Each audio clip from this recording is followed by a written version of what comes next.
Hello. For today's edition of Journey with Jesus, I'm coming to you from what I refer to as my grape arbor garden. And I'm outside here today because I want to talk to you about the spiritual discipline of solitude. It's taken me several days to be able to come here. I wanted to do this on Thursday, but the neighbor was mowing the yard. I wanted to come out here Friday, but that didn't work because the windstorm was so strong it would not have been very good for filming, and it would not have been a good representation of solitude either. This is one of the I come here because this is one of the places where I like to come just to get away, just to sit in an old metal chair and reflect back upon what God is doing. The spiritual discipline of solitude is the very basic of all the spiritual disciplines. If you want to be able to pray, you need to be able to get away. If you want to be able to read scripture meditatively, you need to be able to be alone with God.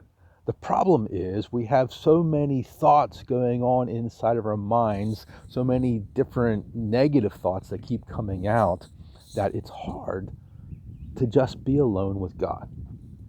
I learned this the hard way, many years ago when I was just starting to get into the spiritual disciplines and using them to deepen my own faith with God.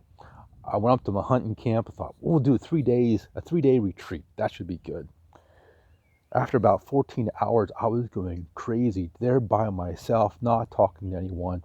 The farmer came by, and I went out and talked to him. Understand at that point in time, the farmer and I wasn't getting along with the farmer. Whether he had any problems with me, I don't know, but I was not getting along with him. And so I broke my silence, my solitude, just to spend time with him. And that in and of itself became a spiritual journey in learning to forgive and to work together with someone that at that point in time I wasn't too happy with.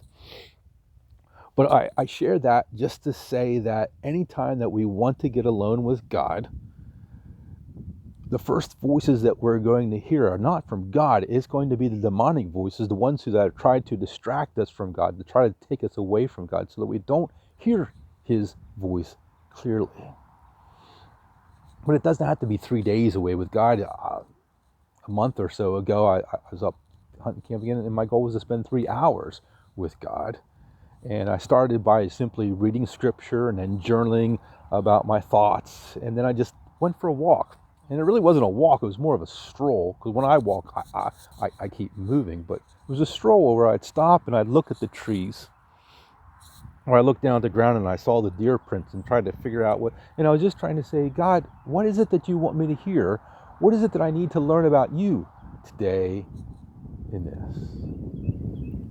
And quite honestly, in those 3 hours, nothing major transpired between God and I, but it was just nice to be with Him, just to be alone. And so, let me challenge you today that sometime just take 5 minutes, 15 minutes. Usually it takes me 15 or 20 minutes just to quiet down all the other voices behind me that are trying to take me away from God, but just to spend some time in solitude so that you can focus in on God.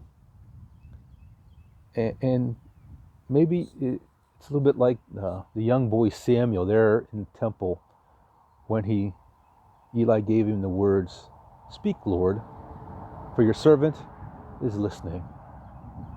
So may we just take time today to say, "Speak, Lord, for your servant is listening."